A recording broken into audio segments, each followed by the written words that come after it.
Hello students, welcome to CRP academy. CRP একাডেমিতে তোমাদের সকলকে স্বাগত এবং প্রত্যেককে গুড মর্নিং। তো সামনেই চলেছে ওয়েস্ট বেঙ্গল গ্রাম পঞ্চায়েত পরীক্ষা। বহু বছর পরে এই নিয়োগটি হতে চলেছে এবং যেমনটা নতুন মন্ত্রী ঘোষণা করেছেন, প্রায় 6500 উপর শূন্যপদ আসতে চলেছে গ্রাম পঞ্চায়েত পরীক্ষাতে। তো এই পরীক্ষাকে একদম পাখির চোখ করো। এখানে অনেকগুলো পোস্টে নিয়োগ হয়ে থাকে, যেমন গ্রাম পঞ্চায়েত সেক্রেটারিয়েট, গ্রাম পঞ্চায়েত কর্মী, গ্রাম পঞ্চায়েত সহায়ক, এক্সিকিউটিভ। তো এইগুলো খুবই খুবই গুরুত্বপূর্ণ পদ এবং বিগত বছরে কি ধরনের প্রশ্ন পরীক্ষায় এসেছিল সেই ব্যাপারে আমরা প্রিভিয়াস ইয়ার্স প্রশ্ন আমাদের চ্যানেলে করিয়েছি। কি যোগ্যতা রয়েছে এবং বয়স কত রয়েছে, বয়স তো 5 বছর ছাড় দেওয়া হয়েছে, তোমরা সকলেই জেনে গেছো। তো সেই ব্যাপারে বিস্তারিত আমাদের অলরেডি চ্যানেলে দেয়া রয়েছে, তোমরা সেখান থেকে দেখে নিতে পারো। এবং আজকে থেকে শুরু করতে চলেছি এই ওয়েস্ট বেঙ্গল গ্রাম পঞ্চায়েত পরীক্ষাকে বা নিয়োগ পরীক্ষাকে লক্ষ্য করে জিকে ক্লাস। জিকে খুবই গুরুত্বপূর্ণ একটি টপিক এই পরীক্ষার সিলেবাসের মধ্যে, এবং যে ধরনের প্রশ্ন বিগত বছরে এসেছিল সেই ধরনেরই প্রশ্ন আমরা করব এবং সেই টপিককে কভার আপ করব। একদম সম্পূর্ণ পরীক্ষার সিলেবাস অনুযায়ী আমরা প্রস্তুতি নেব। আজকে আমরা 1 নম্বর সেট করব, গুরুত্বপূর্ণ 30টি প্রশ্নোত্তর থাকছে এবং হুবহু কমনযোগ্য প্রশ্ন তো থাকবে। পরীক্ষাতে এই ধরনের প্রশ্নই আসবে এবং এইখান থেকেই তোমরা কমন পেয়ে যাবে। তার আগে সিআরপি একাডেমিতে নতুন হয়ে গেলে চ্যানেলটিকে সাবস্ক্রাইব করো, পাশের বেল আইকনটা প্রেস করো, সাথে টেলিগ্রামে যুক্ত হয়ে যাও এই সমস্ত ক্লাসের পিডিএফ গুলো পাওয়ার জন্য, বিষয়ভিত্তিক প্রত্যেকদিন মক টেস্টের জন্য, সাপ্তাহিক কারেন্ট অ্যাফেয়ার্সের জন্য এবং সাপ্তাহিক ফুল মক টেস্ট পাওয়ার জন্য। তো যাই হোক, ক্লাসটা শুরু করা যাক। দেখো, প্রথম প্রশ্ন 1 নম্বর প্রশ্ন কারেন্ট অ্যাফেয়ার্স এর উপর থেকে। হেনলি পাসপোর্ট ইন্ডেক্স 2026-এ ভারতের স্থান কত নম্বর পজিশনে রয়েছে? প্রত্যেকটা প্রশ্ন দেখবে এবং নিজেরাই উত্তরগুলো করার চেষ্টা করবে। তোমাদের উত্তরগুলো মিলছে কি আমার উত্তরের সাথে মিলিয়ে নেবে, কমেন্ট বক্সে কমেন্ট করতে থাকো। তো সঠিক উত্তর হয়ে যাবে অপশন সি 78। 78 নম্বর পজিশনে রয়েছে হেনলি পাসপোর্ট ইন্ডেক্স 2026-এ। এবং এই যে সূচক হেনলি পাসপোর্ট ইন্ডেক্সে 2026-এ বিশ্বের মধ্যে প্রথম কোন দেশ রয়েছে? সেটি হচ্ছে সিঙ্গাপুর। ওকে, তো খুবই ইম্পর্টেন্ট প্রশ্ন এবং এই হেনলি পাসপোর্ট ইন্ডেক্স থেকে বেশ কয়েকবার পরীক্ষাতে এসেছিল। নেক্সট দেখো 2 নম্বর প্রশ্ন। কোন দেশের নতুন প্রধানমন্ত্রী হিসাবে দায়িত্ব গ্রহণ করলেন আলী আল জাইদি? আরো একটি কারেন্ট অ্যাফেয়ার্স উপর থেকে প্রশ্ন, প্রত্যেকটা বিষয় থেকে প্রশ্ন তো রাখবো। কারেন্ট অ্যাফেয়ার্স, জিওগ্রাফি, সংবিধান, হিস্ট্রি, ইকোনমিক্স, ফিজিক্স অর্থাৎ বিজ্ঞান, স্ট্যাটিক জিকে। তো পরীক্ষার সেরা প্রস্তুতি এখান থেকে পাবে। তো সঠিক উত্তর হয়ে যাবে অপশন বি। ইরাকের নতুন প্রধানমন্ত্রী হিসাবে দায়িত্ব গ্রহণ করেছেন আলী আল জাইদি। আচ্ছা, ইরাকের রাজধানীর নাম কি? পরীক্ষায় প্রশ্ন আসতে পারে, বিভিন্ন দেশের রাজধানীর নাম আছে, তো ইরাকের রাজধানীর নাম হয়ে যাবে বাগদাদ। এবং মুদ্রা, এটাও প্রশ্ন আছে, তো মুদ্রা হয়ে যাবে কি? ইরাকের মুদ্রা হচ্ছে ইরাকি দিনার, তো দিনারটাই লিখে রাখো। ওকে, নেক্সট দেখো 3 নম্বর প্রশ্ন। Central board of film certification অর্থাৎ সিবিএফসির চেয়ারপারসন হিসাবে নিযুক্ত হয়েছেন নিচের কোনজন?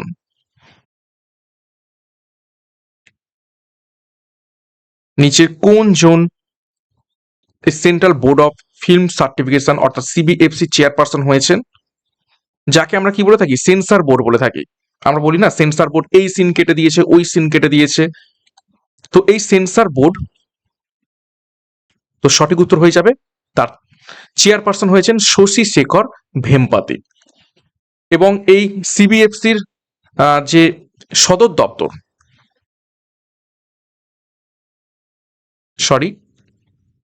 সদর দপ্তর কোথায় অবস্থিত রয়েছে? সেটা হচ্ছে মুম্বাই। প্রতিষ্ঠিত হয় কত সালে? প্রতিষ্ঠিত হয় 1952 সালে।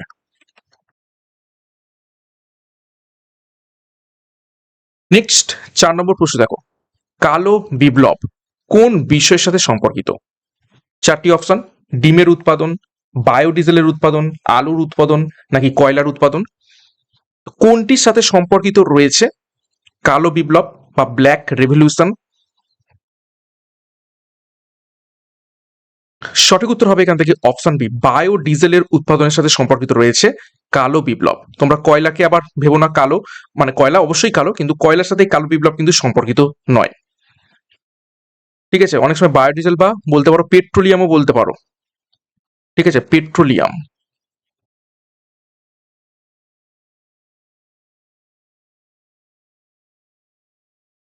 দেখো কিছু আমরা উৎপাদন সম্পর্কিত বিপ্লব দেখে নেব।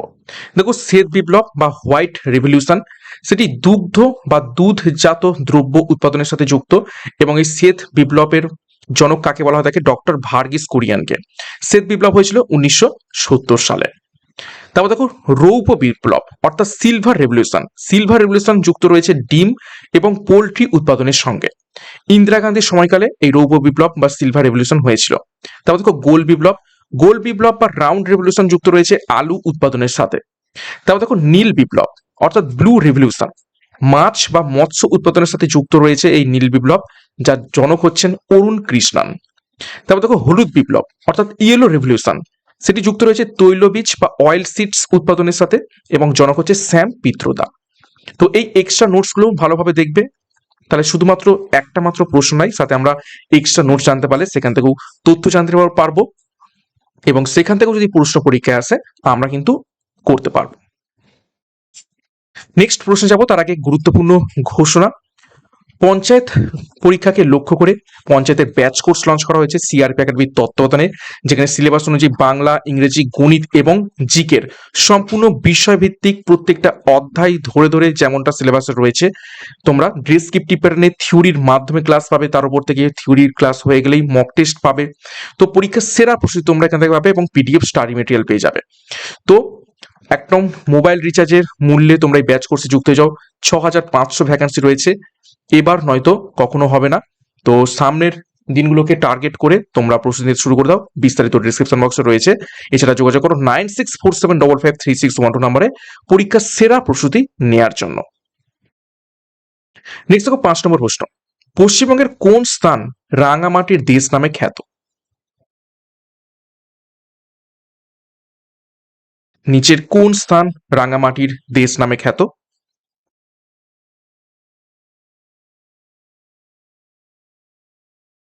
তো সঠিক উত্তর হয়ে যাবে এখান থেকে অপশন সি, রাঢ় অঞ্চল। তো রাঢ় অঞ্চল কোথায়? দেখো এর অবস্থান হচ্ছে মূলত বাঁকুড়া, বীরভূম, পুরুলিয়া, পশ্চিম মেদিনীপুর এবং পশ্চিম বর্ধমান জেলা নিয়ে রাঢ় অঞ্চল গঠিত রয়েছে। অর্থাৎ বলতে পারো এই যে ভাগীরথী নদী, ভাগীরথী নদীর ঠিক নিচের বা বাঁদিকের যে অংশগুলো সেগুলো হচ্ছে রাঢ় অঞ্চল। এখানে মাটির প্রকৃতি কি রয়েছে? এখানে মাটিতে লৌহ অক্সাইড অর্থাৎ আয়রন অক্সাইডের পরিমাণ বেশি থাকায় মাটির রং লাল হয়, একে ল্যাটেরাইট মৃত্তিকা বলে। এই জন্যই বলা কি রাঙা মাটি। আচ্ছা, এর সাথে সম্পর্কিত আমরা দেখে নেব তরাই এবং ডুয়ার্স। দেখো তিস্তা নদী উত্তরবঙ্গ সমভূমিকে দুটো ভাগে ভাগ করেছে। তিস্তার পশ্চিম অংশ সেটি তরাই নামে পরিচিত, তরাই কথার অর্থ কি স্যাঁতস্যাঁতে। আর পূর্ব অংশ সেটি হচ্ছে ডুয়ার্স নামে পরিচিত, ডুয়ার্স শব্দের অর্থ হচ্ছে দরজা। তো খুবই খুবই ইম্পর্টেন্ট, পরীক্ষায় প্রশ্ন আছে তিস্তার পূর্ব দিকের পার্টটির নাম কি, তখন হয়ে যাবে ডুয়ার্স, এবং পশ্চিম দিকের পার্ট যদি জিজ্ঞাসা করে তখন হয়ে যাবে তরাই। তরাই শব্দের অর্থ কি পরীক্ষায় প্রশ্ন আছে স্যাঁতস্যাঁতে। নেক্সট দেখো 6 নম্বর প্রশ্ন, উনচালি জলপ্রপাত কোন রাজ্যে অবস্থিত রয়েছে?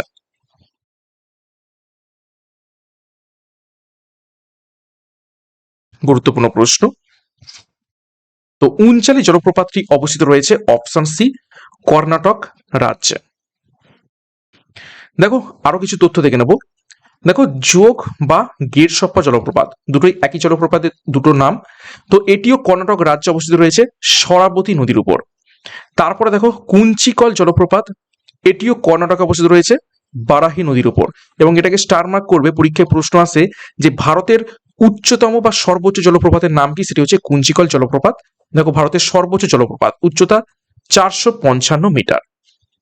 তারপর দেখো ধুঁয়াধর জলপ্রপাত মধ্যপ্রদেশে নর্মদা নদীর উপর অবস্থিত রয়েছে। তারপর দেখো দুধসাগর জলপ্রপাত গোয়া এবং কর্ণাটক সীমান্তে মান্ডবী নদীর উপর অবস্থিত রয়েছে।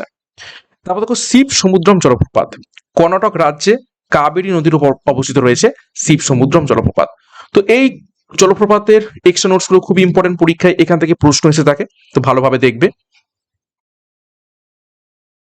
নেক্সট দেখো 7 নম্বর প্রশ্ন, 38 নম্বর প্যারালাল কোন দুটি দেশের মাঝের বিভাজন? বিভিন্ন দেশের যে সীমান্ত বিভিন্ন নামে পরিচিত, আমাদের ভারতেরও বিভিন্ন বাংলাদেশ, পাকিস্তান, চীনের সাথে বর্ডার শেয়ার করে রয়েছে এবং সেই সমস্ত বর্ডারের বিভিন্ন নাম রয়েছে।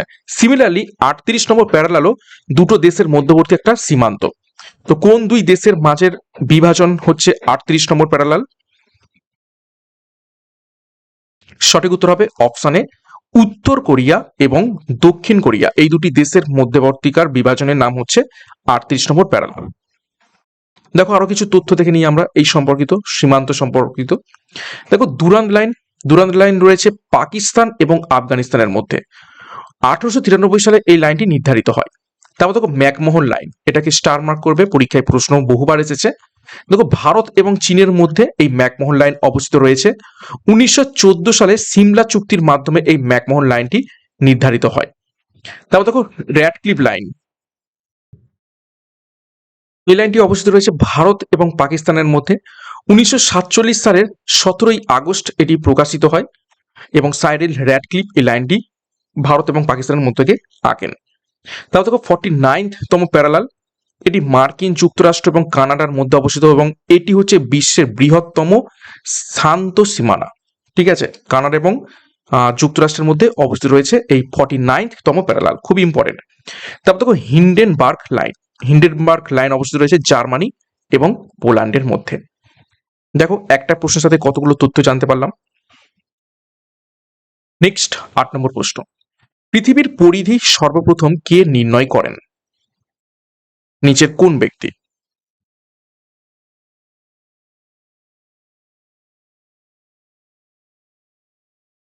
তো সঠিক উত্তর হবে অপশন বি, এরাটোস্থেনিস পৃথিবীর হচ্ছে পরিধি সর্বপ্রথম নির্ণয় করেছিলেন।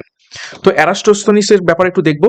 দেখো এরাটোস্থেনিসকে ভূগোলের জনক বলা হয় থাকে, অর্থাৎ ফাদার অফ জিওগ্রাফি বলা হয় থাকে, এটাকে স্টার মার্ক করবে বা ভিভিআই করবে, পরীক্ষায় প্রশ্ন এসেছে। তারপর দেখো নিকোলাস কপারনিকাস 1543 সালে প্রমাণ করেন যে পৃথিবী নয়, সূর্যই সৌরজগতের কেন্দ্রে রয়েছে এবং সূর্যকে কেন্দ্র করে পৃথিবী তার চারপাশে ঘুরছে। তারপর দেখো গ্রহের গতিসূত্র, জোহান্স কেপলার 1609 সালে গ্রহের যে গতি রয়েছে এবং গ্রহগুলো যে ঘুরছে যে গতির মাধ্যমে সেটা প্রথম দেন, অর্থাৎ law of planetary motion. Telescope বা দূরবীন আবিষ্কার কে করেন? সকলেই জানি আমরা, গ্যালিলিও গ্যালিলি 1609 সালে। তারপর দেখো মাধ্যাকর্ষণ সূত্র, ল অফ গ্র্যাভিটেশন কে দেন? স্যার আইজাক নিউটন 1687 সালে তার প্রিন্সিপিয়া গ্রন্থে এটি প্রকাশ করেন। নেক্সট দেখো 9 নম্বর প্রশ্ন, তাজ উল মাসির এই গ্রন্থের রচয়িতাকে?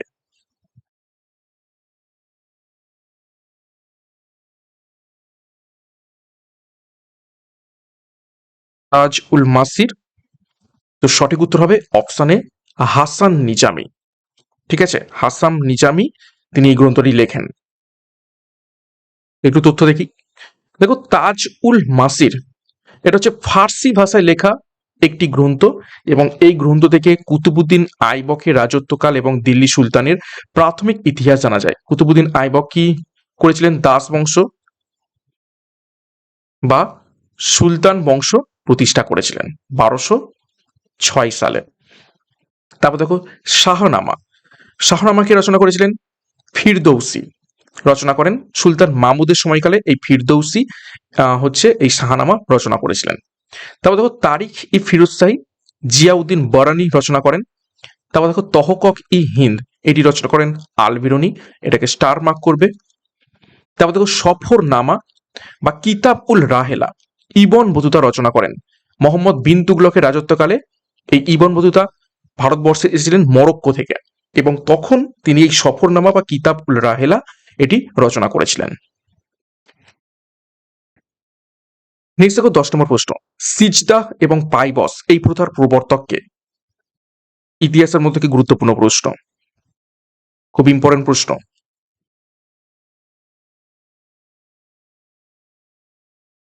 সঠিক উত্তর হবে অপশন বি, গিয়াসউদ্দিন বলবান হয়ে যাবে এই সিজদা এবং পাইবস প্রথার প্রবর্তক।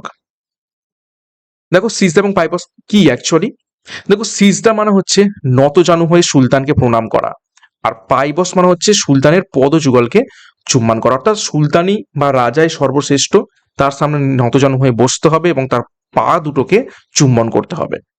তারপর দেখো লৌহ এবং রক্ত নীতি অর্থাৎ ব্লাড অ্যান্ড আয়রন পলিসি, এই গিয়াসউদ্দিন বলবন এই কঠোর নীতি গ্রহণ করেছিলেন। তারপর দেখো 40 চক্র ধ্বংস, আগে জানতে হবে 40 চক্র কে তৈরি করেছিলেন। দেখো ইলতুৎমিশ তুর্কান ই চাহেলগানি বা 40 চক্র, 40 চক্র কি 40 জন মানে মহান ব্যক্তিদের নিয়ে, মহান মিন্স হচ্ছে তৎকালীন তো ইসলাম ধর্ম, তো ইসলাম ধর্মের 40 জন গুরুত্বপূর্ণ ব্যক্তিকে নিয়ে একটা চক্র বা একটা গোষ্ঠী বানানো হতো, তারাই সুলতানকে বিভিন্ন পরামর্শ দিত, উপদেশ দিত রাজকার্য চালানোর জন্য। এই যে তুর্কানি চাহেলগানি বা 40 চক্র যেটা ইলতুৎমিশ তৈরি করেছিলেন, বলবন তা সম্পূর্ণভাবে ধ্বংস করেন। তারপর দেখো দাগ এবং হুলিয়া প্রথা, আলাউদ্দিন খিলজি সামরিক বাহিনীতে ঘোড়াকে চিহ্নিতকরণ অর্থাৎ দাগ এবং সৈন্যদের বিবরণ অর্থাৎ হুলিয়া প্রথা চালু করেন। তারপর দেখো ইকতা প্রথাও ইলতুৎমিশ চালু করেছিলেন এই 40 চক্রের মতো, কিন্তু পরবর্তীকালে আলাউদ্দিন খিলজি এই ইকতা প্রথাকে কি করেন, বন্ধ করে দেন। তো কত কত তথ্য জানতে পারছি। নেক্সট দেখো 11 নম্বর প্রশ্ন, কাশ্মীরের নববর্ষ উৎসব কি নামে পরিচিত রয়েছে?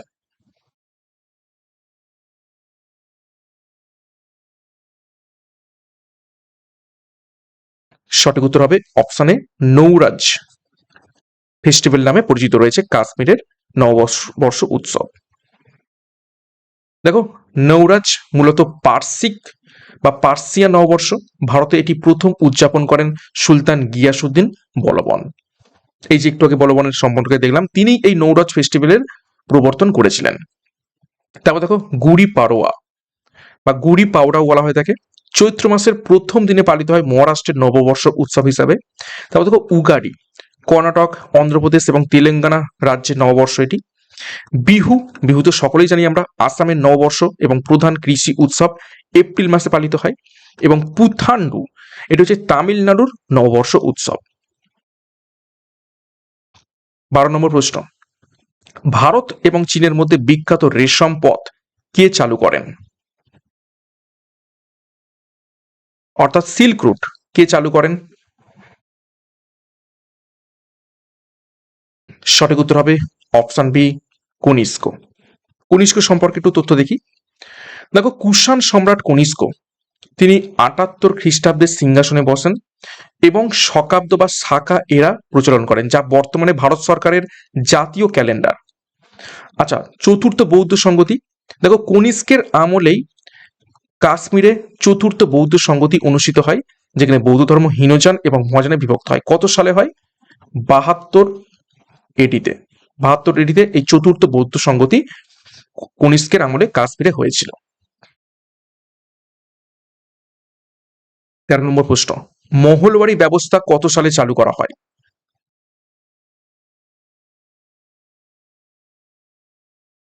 নিচের কোন সালে মহলবাড়ি ব্যবস্থা চালু হয়? সঠিক উত্তর হবে অপশন বি, 1822 সালে। দেখো ডিটেলসে, 1822 সালে হোল্ট ম্যাকানজি এই ভূমি রাজস্ব ব্যবস্থা চালু করেন। মূলত পাঞ্জাব, উত্তর পশ্চিম প্রদেশ এবং মধ্য ভারতের কিছু অংশে প্রচলিত ছিল। এবং মহল কথাটার অর্থ কি, হলো গ্রাম, মহলবাড়ি বন্দোবস্ত, ঠিক আছে। তারপর দেখো চিরস্থায়ী বন্দোবস্ত অর্থাৎ পার্মানেন্ট সেটেলমেন্ট, 1793 সালে লর্ড কর্নওয়ালিস এটি চালু করেন এবং বাংলা, বিহার এবং উড়িষ্যায় এটি প্রচলিত ছিল। তারপর দেখো রায়তওয়ারি ব্যবস্থা, 1820 সালে আলেকজান্ডার রিড এবং থমাস মুনরো মাদ্রাজ এবং বম্বে প্রেসিডেন্সিতে এই রায়তওয়ারি ব্যবস্থা চালু করেন। সব এগুলো ভূমি রাজস্ব এবং যেটা হচ্ছে যে ফসলের উপর এই সমস্ত বিভিন্ন ব্যবস্থা। 14 নম্বর প্রশ্ন, ওটাওয়া শহরটি কোন নদীর তীরে অবস্থিত রয়েছে? ওটাওয়া বা অটোয়া এই শহরটি কোন নদীর তীরে অবস্থিত রয়েছে?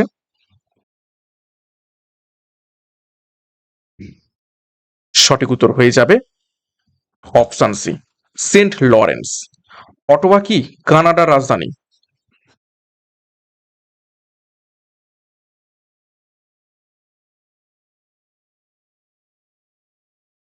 15 নম্বর প্রশ্ন, ডিভাইড অ্যান্ড রুল নীতি প্রথম ব্যবহার করেন কে? হিন্দু মুসলিমের মধ্যে বিবাদ বাঁধানো, ডিভাইড অ্যান্ড রুল নীতি। সঠিক উত্তর হয়ে যাবে অপশন বি, লর্ড মিন্টো। কত সালে এই ডিভাইড অ্যান্ড রুল নীতি নিয়ে আসেন? 1909 সালে। 16 নম্বর প্রশ্ন, পশ্চিমবঙ্গের কোন জেলার জনঘনত্ব সব থেকে কম?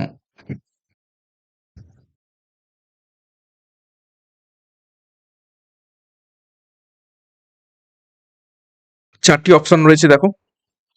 তো সঠিক উত্তর হয়ে যাবে এখান থেকে অপশনটি কালিম্পং। ঠিক আছে, একটু ডিটেলস দেখবো এবং এখান থেকে একটু জিনিস ক্লিয়ার করে নাও তোমরা। দেখো, 2017 সালে দার্জিলিং ভেঙে কালিম্পং জেলা গঠিত হওয়ার পর এটি বর্তমানে পশ্চিমবঙ্গের সব থেকে কম জনঘনত্ব এবং সব থেকে কম জনসংখ্যা বিশিষ্ট জেলা। এর আগে 2011 সালের সেন্সাস অনুযায়ী সব থেকে কম জনঘনত্ব বিশিষ্ট জেলা কি ছিল? পুরুলিয়া। কিন্তু সেটা 2011 সালের ডাটা অনুযায়ী 2017-তে নতুন জেলা তৈরি হয়েছে কালিম্পং, এবং তারপর থেকে কালিম্পংই সব থেকে কম জনঘনত্ব এবং সব থেকে কম জনসংখ্যা বিশিষ্ট। আচ্ছা, 2011 সালের যে জনসংখ্যা, সেখানে সব থেকে বেশি জনঘনত্ব ছিল কলকাতা জেলা। প্রতি বর্গ কিলোমিটারে প্রায় 24,300 জন বসবাস করে। আচ্ছা, সব থেকে বেশি জনসংখ্যা সেটা হচ্ছে উত্তর 24 পরগনা জেলা, এবং শুধুমাত্র পশ্চিমবঙ্গ নয়, এটা হচ্ছে গোটা সমগ্র ভারতের মধ্যেও দ্বিতীয় বৃহত্তম জনবহুল জেলা।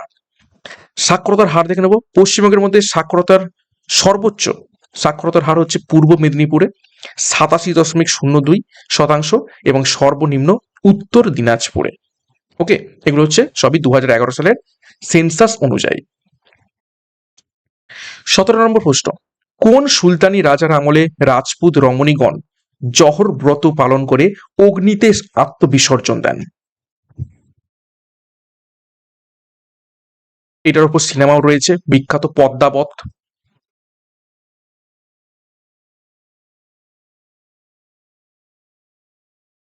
তো সঠিক উত্তর হয়ে যাবে অপশন ডি, আলাউদ্দিন খলজি।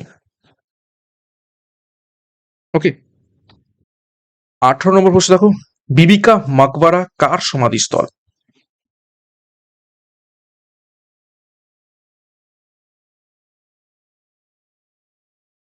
তো বিবিকা মাকবারা হয়ে যাবে অপশনে ঔরঙ্গজেবের পত্নীর সমাধিস্থল। এবং কে নির্মাণ করেছিলেন ঔরঙ্গজেবের পুত্র আজম শাহ। এবং বিবিকা মাকবারা হুবহু একদম হচ্ছে তাজমহলের মতো দেখতে, তাজমহলের নকল বলা হয়ে থাকে। 19 নম্বর প্রশ্ন, ইদ্দুকি নদী পরিকল্পনা কোন রাজ্যে অবস্থিত রয়েছে?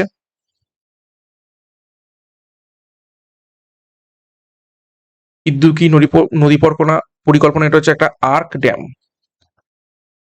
ঠিক আছে, সমস্ত ড্যাম কি হয়? সোজা হয়, কিন্তু এটা হচ্ছে এরকম বাঁকানো, ড্যামটা বাঁকানো, আর্ক ড্যাম। তো সঠিক উত্তর হয়ে যাবে এটি, দেখো, অপশন এ, কেরালাতে অবস্থিত রয়েছে। এবং কোন নদীর উপর অবস্থিত রয়েছে পরীক্ষায় এটাও এসে থাকে, সেটা হচ্ছে পেরিয়ার।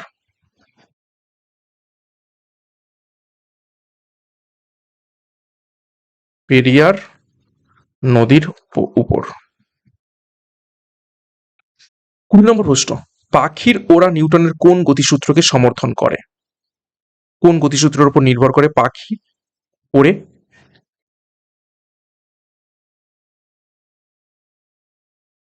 সঠিক উত্তর হবে অপশন সি, তৃতীয় গতিসূত্র। 21 নম্বর প্রশ্ন, জলপথে বাণিজ্যের জন্য নেপাল ভারতের কোন বন্দর ব্যবহার করে?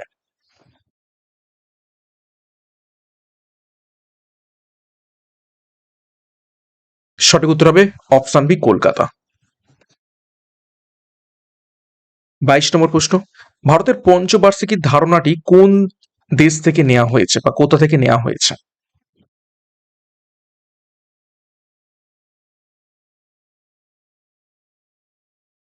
সঠিক উত্তর হবে অপশন বি, রাশিয়া বা তৎকালীন ইউএসএসআর।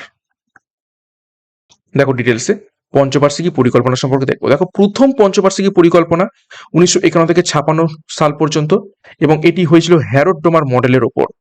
দ্বিতীয় পঞ্চবার্ষিকী পরিকল্পনা 1956 থেকে 61 পর্যন্ত প্রশান্ত চন্দ্র মহালনবিশ মডেলের উপর ভিত্তি করে হয়। আচ্ছা, আমেরিকা যুক্তরাষ্ট্র থেকে কি নিয়ে আসা হয়? ভারতের সংবিধানে মৌলিক অধিকার এবং প্রস্তাবনার ধারণা নিয়ে আসা হয়। আয়ারল্যান্ড থেকে নিয়ে আসা হয় নির্দেশমূলক নীতি বা ডিপিএসপি। জার্মানির সংবিধান থেকে নিয়ে আসা হয় জরুরি অবস্থা।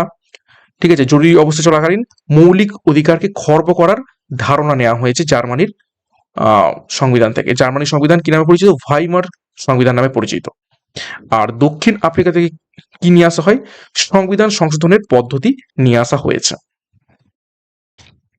23, ইন্ডিপেন্ডেন্ট নামক পত্রিকাটির সম্পাদক কে ছিলেন?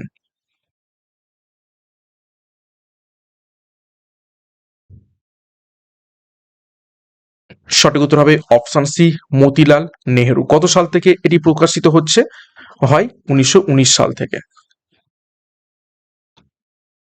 কিছু তথ্য দেখব পত্রিকা সম্পর্কে ভারতের ইতিহাসের। Bengal gadget, James Augustus Hicky 1780 সালে এটি চালু করেন এবং এটি ছিল ভারতের প্রথম মুদ্রিত সংবাদপত্র। তারপর দেখো কেশরী এবং মারাঠা, বাল গঙ্গাধর তিলক যথাক্রমে মারাঠি ভাষায় কেশরী এবং ইংরেজি ভাষায় মারাঠা নামে দুটো পত্রিকা প্রকাশ করতেন। বন্দে মাতারাম এই পত্রিকাটি প্রকাশ করতেন শ্রী অরবিন্দ ঘোষ ইংরেজি ভাষায়। তারপর দেখো নিউ ইন্ডিয়া এবং কমনওয়েলথ, ভারতের হোম রুল আন্দোলনের সময় অ্যানি বেসান্ত এই পত্রিকাগুলি প্রকাশ করতেন। 24, বুলান্দ দারওয়াজা কে প্রতিষ্ঠা করেন?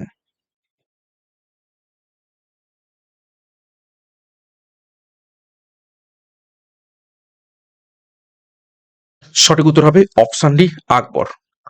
1575 সালে গুজরাট জয়ের স্মৃতিতে এই বুলান্দ দরওয়াজা প্রতিষ্ঠা তৈরি করেন কোথায়? ফতেপুর সিক্রিতে। 25, আমরি বাংলা ভাষা গানটির রচয়িতাকে?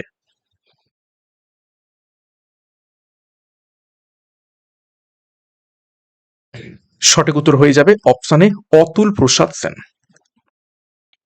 26, বোলপুর কোন নদীর তীরে অবস্থিত? বোলপুর থেকে কারা কারা দেখছো কমেন্ট বক্সে কমেন্ট করো। বোলপুরের বিখ্যাত শান্তিনিকেতন। তো সঠিক উত্তর হবে অপশন বি, কোপাই নদীর তীরে অবস্থিত রয়েছে বোলপুর। 27, লোক হিতবাদী কার ছদ্মনাম?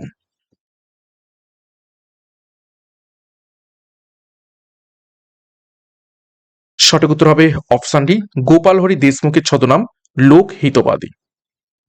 ওকে, মদন মোহন মালব্যের ছদ্মনাম কি ছিল? মহামান্য। দেখো একটু তথ্য থেকে নিই। সীমান্ত গান্ধী এটি ছিলেন খান আব্দুল গফর খান।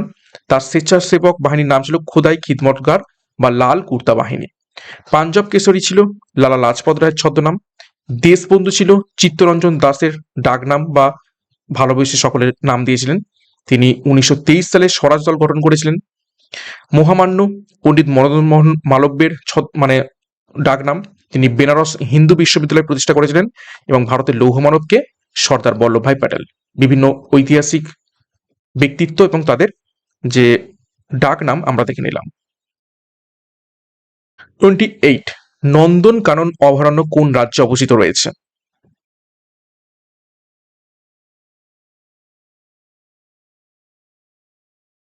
সঠিক উত্তর হবে অপশন ডি, উড়িষ্যা। কিসের জন্য বিখ্যাত নন্দনকানন? সাদা বাঘ। 29, বরদৌলি সত্যাগ্রহের নেতা কে ছিলেন?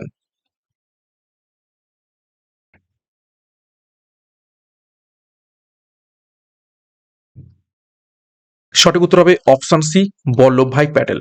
কত সালে এই সত্যাগ্রহ হয়? 1928 সালে। এবং এই সত্যাগ্রহের মাধ্যমেই সর্দার উপাধিটি পান? কে? বল্লভভাই প্যাটেল। আমরা বলি না সর্দার বল্লভভাই প্যাটেল, এই সর্দার উপাধিটা কোথা থেকে আসে? এই বরদৌলি সত্যাগ্রহ থেকে, যেটা হয়েছিল 1928 সালে। 30 নম্বর প্রশ্ন এবং আজকের ক্লাসের শেষ প্রশ্ন, বিধবা বিবাহ সমিতি কত সালে প্রতিষ্ঠিত হয়?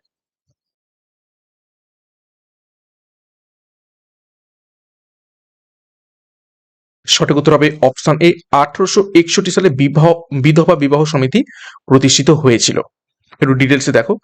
1861 সালে মহারাষ্ট্রে বিষ্ণু শাস্ত্রী পণ্ডিত, মহাদেব গোবিন্দ রানাডে পুনার বিবাহ উত্তেজাকা মন্ডলী অর্থাৎ বিধবা বিবাহ সমিতি প্রতিষ্ঠা করেন। বিধবা বিবাহ আইন কবে পাশ হয়? ঈশ্বরচন্দ্র বিদ্যাসাগরের প্রচেষ্টায় 1856 সালে হিন্দু বিধবা বিবাহ আইন পাশ হয়। লর্ড ডালহৌসি এর খসড়া তৈরি করেন এবং ক্যানিং এটিকে পাস করেন।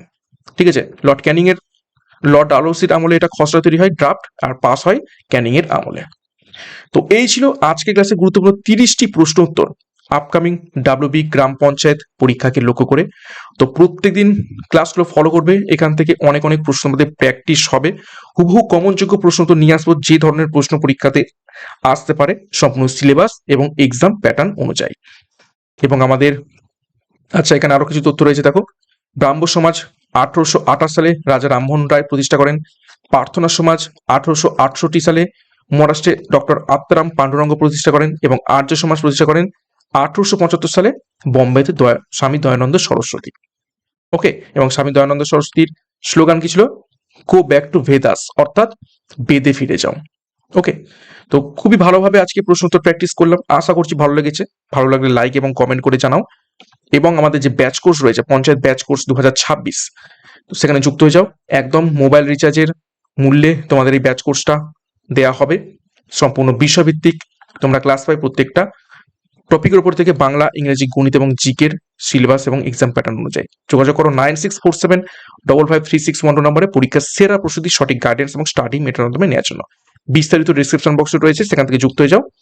এবং আমাদের চ্যানেলে নতুন হলে চ্যানেলকে সাবস্ক্রাইব করো, সাথে টেলিগ্রামে যুক্ত হয়ে যাও। তো আজকের মতো ক্লাসটা আমি শেষ করছি। প্রত্যেকে all the best, thank you, by.